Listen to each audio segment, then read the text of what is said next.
Pirate Nation is currently the biggest fully on-chain crypto game in existence, and as it comes to mobile, you will want to know how to get involved.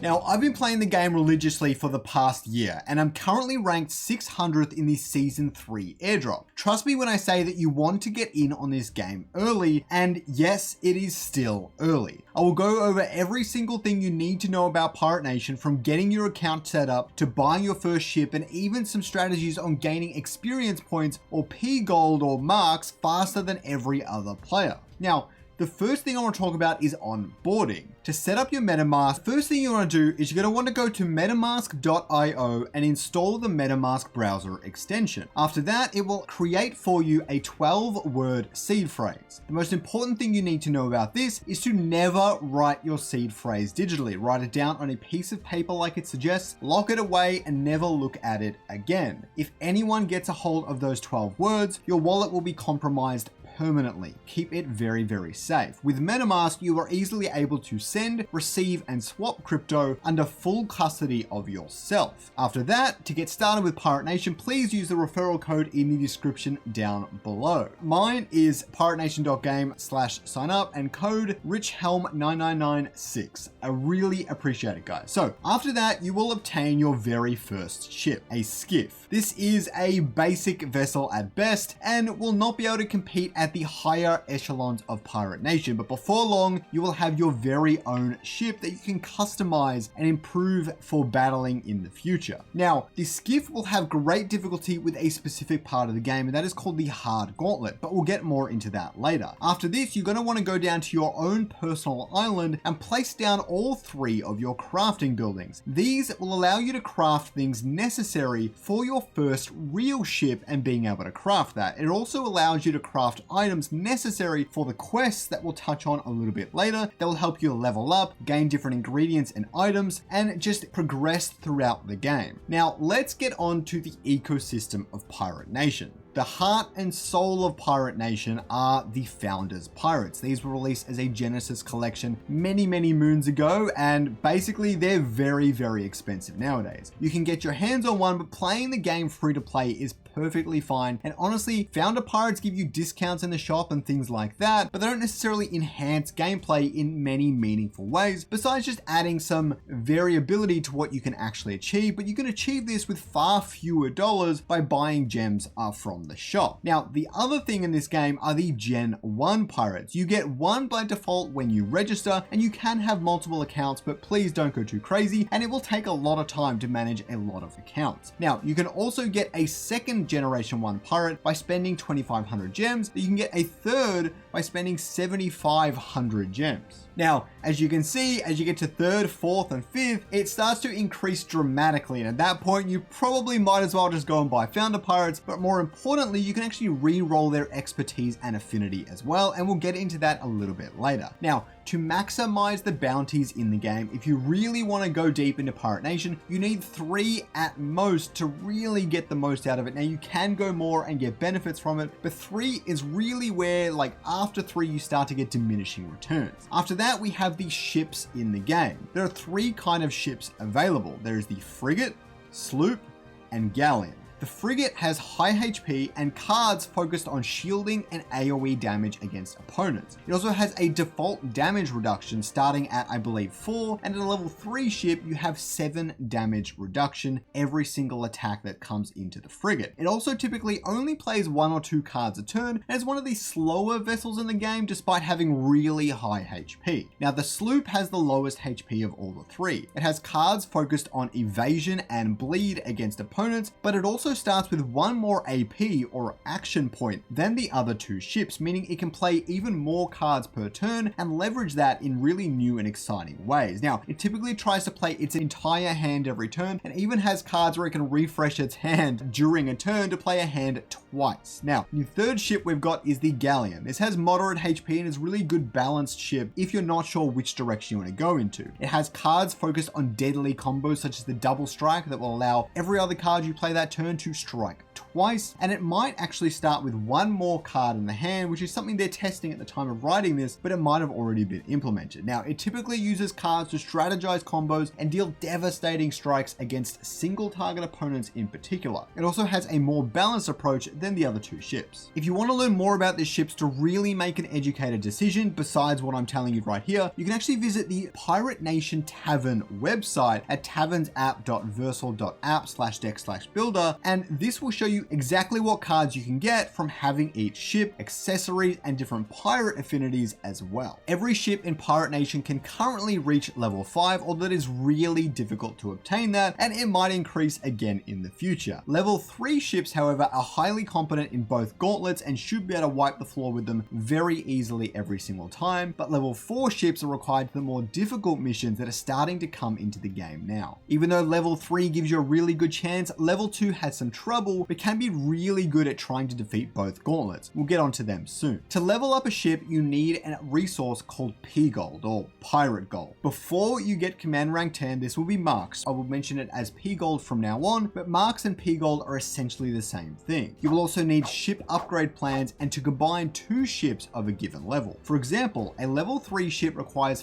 4 level 1 ships and a level 4 ship requires 8. That's because 2 level 1 ships make a level 2, 2 level 2s make a 3, and so on and so forth. Also, each new ship level grants 2 new cards to use in the deck. This doesn't sound like much, but they tend to be very powerful, especially when you get to ship level 4, so keep that in mind. Another part of the Pirate Nation ecosystem is the Pirate Token. The main use for this is the staking protocol, where it gives you proof of play points over time. Now, Staked Pirate also grants discounts in the shop, so if you want to buy gems using Pirate tokens, I recommend staking it first because you will get a 10% discount. Now, when you're staking Pirate token, you get 100% a week up to a maximum of 700%. If you unstake any amount of tokens at any time, your bonus will drop back down to 0% and you'll have to accumulate it all over again. If you use these tokens to purchase in the shop, however, you will not lose your staking bonus. And trust me, proof of play is getting a lot of attention lately, and I highly recommend you look into the technology behind it all because it's actually really interesting stuff. How proof of play currently works on Pirate Nation is it works as a back-end VRF system, which is basically a truly on-chain RNG mechanism that cannot be gamed or cheated and is fully decentralized. The other thing is that there are currently 2 blockchains that Pirate Nation runs on, which is actually unique for the crypto gaming sphere. It has the Apex and the Boss chain and is perfectly scalable and can whip up 10 more chains if it needs to. These chains work in parallel and you can transfer items between them and use them both on the marketplace at the exact same time. This is unheard of in crypto gaming, and it means that they have perfectly scalable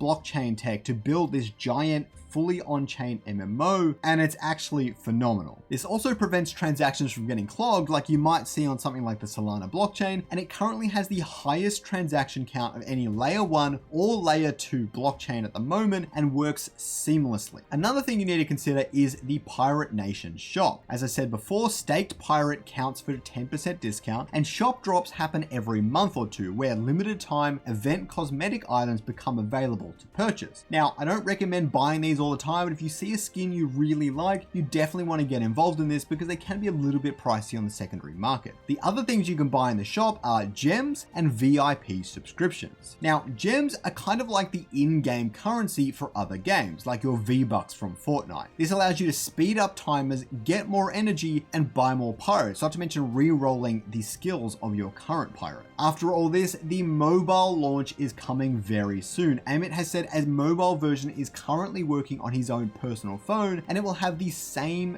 feature set as the Pirate Nation game. So if you're a big mobile gamer, get started on the browser right now, and then when you can transition to mobile, you will not regret it. Now let's get on to the game and its mechanics. The first thing we should talk about is energy, which you can see at the top of the standard UI. This refills 150 energy daily, and with VIP, it refills it in 18 hours instead. It is used for world encounters, quests, and resource gathering, and is pretty much your bread and butter of the game, besides P Gold, of course. The other thing, as we start to go down the left of the UI here, you have the crew. You can set one as your captain, and this has a few advantages and disadvantages. Firstly, it will actually limit the things you're able to do. For example, if a quest requires a level 20 pirate, only records your captain. So if you have 5 members in your crew and your captain is level 1, you will be limited with what you can do. But what's also worth noting is the captain is what will gain experience points from doing quests, exploring the world, and so on. The current max level at the time of writing this is level 35, but I expect this to be 40 before too long. The cards at level 30, 34, and 35 are particularly powerful. So when you're trying to compete in PvP or compete against the gauntlets, I highly recommend getting your pirate to level 30 as soon as you can. Every pirate has 2 key attributes: their affinity and expertise. The affinity has a series of strengths and weaknesses. Fire beats earth, earth beats lightning, lightning beats wind, wind beats water, and water beats fire. Some hard gauntlets will have 3 of the same affinity up against you, and so owning multiple pirates can eliminate some of this brutal RNG. Now, the expertise, however, controls what cards are available to put in a deck. There are 5 expertise currently available: damage, evasion, speed, accuracy, and health. And I'll talk a little bit about these right now. With damage, it has more damage cards than anything else, including ships, and if you want to deal a lot of damage quickly, this is the way to do it. It also pairs well with the survivability of the frigate or the combination strengths that Galleon has. The evasion pirate has so many evasion cards, and it pairs really well with the speed and evasion capabilities the sloop already has. The two together and you're basically invincible. Now, the speed pirate has heaps of cards that grant you lots of AP over time, so you can pretty much just stack cards infinitely and so just start dropping 20 cards every single turn. Now, this pairs really well with card draw and the max hand available on the Galleon, and pairs decently well with the sloop as well. The accuracy pirate has some damage cards and lots of damage buffing cards, things like buff 50% on your next damaging a card. Now, this pairs well with combos like the Galleon, but is versatile and really can go with any ship quite well. The health pirate has a lot of shielding and health regeneration. It can pair well with anything okay, but enhances the survivability of the frigate to an extent that's really beneficial. After the crew, we have quests. Now, quests are limited by the captain's pirate level. For EXP gain, do Murdoch's training ground every single day without fail. If there's anything you take away from this video, that should be it. If you want to continue with your EXP gain journey, you should also be doing decked out as often as you can, but it's a little bit more resource intensive and you might run out of energy quickly. Now, for gaining high seas maps, which is what you need to be able to acquire your very own ship, you need to search it up the top right here and then do all of them as often as you can, since they all have a long cooldown. High seas maps allow you to gain ship plans from a special quest for either sloop, galleon, or frigate. You can just search it at the top if you want to be able to find those quests. This quest can only be done once per day, so try to do it as often as you can and really only focus on one ship at a given time. There's a bit of RNG involved, so it will take you a little while. Once you have the 4 different plans, frigate plan 1, 2, 3, and 4, for example, you can create the completed ship plans. This is required to craft your very own ship. For gaining gold, you should do one of these 4 quests: Roll the Bones, the Mother Lode, Twist of Fate. But gold gain through quests is relatively inefficient, and exploring the world and hunting the white whale, as well as doing the hard and normal gauntlets, are going to be the best way for you to gain gold in your Pirate Nation journey. After that, we have the bounties. There are 2 kinds of bounties: the Founders Bounties and the normal bounties. The normal bounties are twice per day. They refresh every 12 hours. They are great for gaining XP, especially on a variety of different pirates, and Founder Bounties gain even more XP and some more rare resources, but it's not that big of a leap. After the bounties, we have the skills. There are gathering and crafting skills. The more you gather, the more efficient your energy actually becomes. So once you're level 1 in wood cutting, then you'll get a certain amount of XP for cutting down the wood. But once you're level 5, you'll be able to cut down bigger trees. And then after that, you'll actually get even more XP by focusing on those level 5 objectives. As for crafting, it enables you to craft more things that you really need. These things are really useful for building your very first ship and enhancing your ship's prowess later on as you're starting to get to level 2, level 3, and and fighting the tougher opponents. Now here is another piece of advice. Try to level up one skill at a time. At level 40, you can even acquire epic rarity ingredients, but if you're trying to do every single skill all at once, it's going to be way harder for you to reach that level 40 milestone on any individual thing. So get them all up to a level that you think is reasonable and will help you get your first ship. Then after that, try and focus on one thing at a time. Now back to crafting. In the crafting menu, you can access your 3 craft buildings. Keep a stockpile of the 3 main items to make good use of this: the net, the wooden oar, and the anchor. Now, crafting is best used for making new ship, but you can also craft ship attachments for helping you defeat the more difficult gauntlets if you're having trouble with them. Now, let's have a look at the pirate island as a whole. Everything on the left menu you see here is also accessible from the main island hub, except for the dock, which you will need to edit your ship and its attachments. The wishing well is also located on this island, and if you get lucky enough to receive a coin through a gauntlet or other means, then you can throw it in here when it opens back up. Over to the left here, you'll also see the trader ship. You can swap 2 of a basic ingredient for 1 of another. For example, 2 cotton for 1 wood. Now, you can also swap them for gold. 1 item is worth 12 gold. If you're really desperate to get a bunch of gold to upgrade ships or whatever else, then I highly recommend actually utilizing this benefit. The trader ship will be really helpful as your skills get stronger, because maybe it's most efficient for you to gather wood and you can just swap it for cotton instead of having to go gather cotton and waste that time trying to level up your skills. At the top here, we also have the monkey ship. The gauntlets give bananas every time you complete them, and this allows you to ignore finding resources using your ship in the open ocean.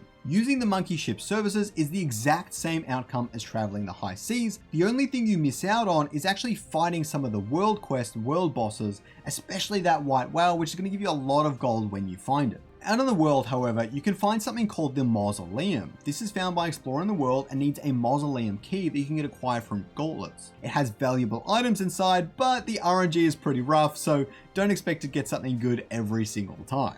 Also out in the world are the world bosses. There is a Pirate Nation spreadsheet map in the Pirate Nation Discord that you can go and have a look at and just use it as a cheat sheet to see where everything is, since it resets every single day. The white whale is the most important of all of these. It has the best energy to gold ratio in the game, so if you need more gold, this is the way to get it, but you can only fight and defeat it once per day. You will also gain booty points and P gold, and it is invaluable. The other things out in the world are the 4 skull difficulty battles. They are a brand new extreme difficulty to Pirate Nation, and they are very difficult to defeat without a level 4 ship, mostly a level 4 ship sloop and an evasive pirate. It is even harder without your pirate being at level 35, so keep that in mind and progress towards that as your primary goal for the game. On the left here, we can also see the Pirates Saga. This is a series of battles that will be updated and added to over time, and it will give lots of useful items, especially if you're just getting started in Pirate Nation. You get all sorts of things like wooden oars, anchors, nets, a bunch of other items that will really help you progress, do the quest, and craft a whole bunch of different things as you're getting started on your Pirate Nation journey. The next thing on this list is the Gauntlet. This is one of the cornerstones of Pirate Nation.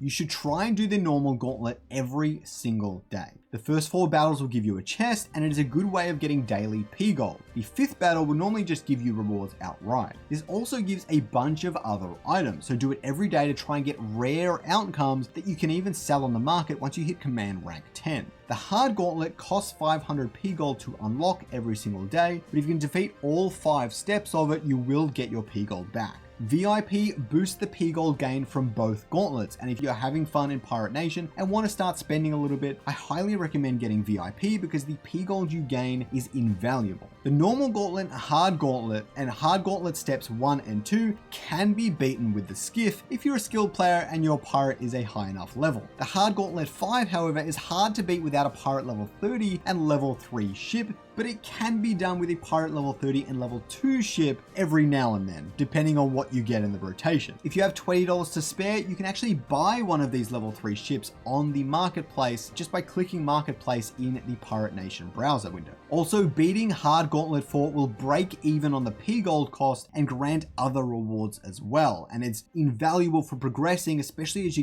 start to get to the mid to the late game in Pirate Nation and your overall progression. You can see today's gauntlet enemies at the Pirate Nation Tavern's website on the maps page. Now here's a little bit of strategy for you if you're just getting started in Pirate Nation. How do you gain EXP quickly? The fastest way to gain EXP is as follows. Do the Murdoch's training ground every single day. Do as much monkey business or world exploration as you can. It pretty much all gives you XP. Hunt the white whale every day. This gives you a ton of XP, and beat other world bosses if you have the time. With remaining energy, do the decked out quest as many times as possible because it's the best energy to XP gain ratio besides Murdoch's training ground. After that, you can use gems to add extra energy and keep doing this all over again. And I recommend opening chests in the world since leveling up can get really expensive, so you need to get P gold along the way. As for gaining P gold and marks quickly, before command rank 10, you have marks, and then after it auto converts to P gold. Hunt the white whale every day. This is the best possible way to get P gold in the entirety of Pirate Nation. About 3 to 4 hours after the daily reset, which I believe is at 0 UTC, people have usually updated the map and have found the white whale. Sometimes they won't, you just gotta go hunt them. If you can, you should buy VIP because it will increase your gold gain very quickly, and do as many world bosses as you can on the high seas. Also, don't forget to find treasure chests on the isle to level up that treasure hunting skill, and as they start to add more things to these skills, I think it will be invaluable for gaining P gold. Also, don't forget to complete both gauntlets every single day, but if you can't beat hard gauntlet 4, then maybe don't drop the 500 P gold on unlocking it if you're trying to conserve your gold. Also, if you don't have time for some of the world encounters but really want to build up your gold storages, then you can do these 3 quests: Roll the Bones, the Motherlode, or Twist of Fate. But I've mentioned so many things here and I've completely forgot to tell you what Commander rank is. Commander rank 10 allows you to sell anything you want on the public marketplace. You get 5 points for every single gauntlet you defeat. If you manage to do both gauntlets every single day, it might take you about 1.5 months to achieve this. But since you're only starting with really the normal gauntlet, it might take you 2.5 months depending on how well you're progressing throughout the game. But really, it actually flies by so fast, so just keep doing the gauntlet and you will hit Commander rank 10. Another thing we should talk about is the events of Pirate Nation. They host events really often, and they are extremely important to progress throughout the game. The Lurker Box event that recently just passed helped people get more P gold than any other method in the game, and just for like competing decently, managed to get 40,000. It also had a really good opportunity for previously rare items, and it was easy to achieve for anyone who was playing the game. It's worth saving up your gems to actually maximize these opportunities specifically, but I still like to get the initial gem refresh every single day. Now let's talk about battle strategy in Pirate Nation. On the Pirate Nation Tavern, you can pair up the ships and pirates you own to really see what kind of cards you're working with, and if you haven't got the ship yet, you can test a few different things to see what you might want to do in the future. You can also go on this website and see the decks others have built in case you don't trust your own knowledge here. It's useful for testing out different ship attachments, and I recommend making a deck, testing it on Gauntlet, and then adding attachments to fill the weak spots in your zones. Generally, you can't go wrong with both the loom building attachments, the pirate sail and rusty hull thread, not to mention the cargo winch, but this is a late game item that's hard to acquire. When you're building your deck, I like to have a balance of things, but really you need some AoE damage to defeat all of the evasive pirates. You need some healing and some shielding, and a balanced breakfast is really going to go a long way here. But really, you want to play to your ship's strengths. For example, with a frigate, you want as many damaging cards as you can. A frigate lasts a long time, and the last thing you want to do is get a hand where you're not really progressing throughout the battle, because if you're taking unnecessary damage, you will eventually die. With the sloop, you want a lot of evasive cards because you cannot take many hits. As for the marketplace, some items are soulbound, but 99% of them can be bought from others. You can buy the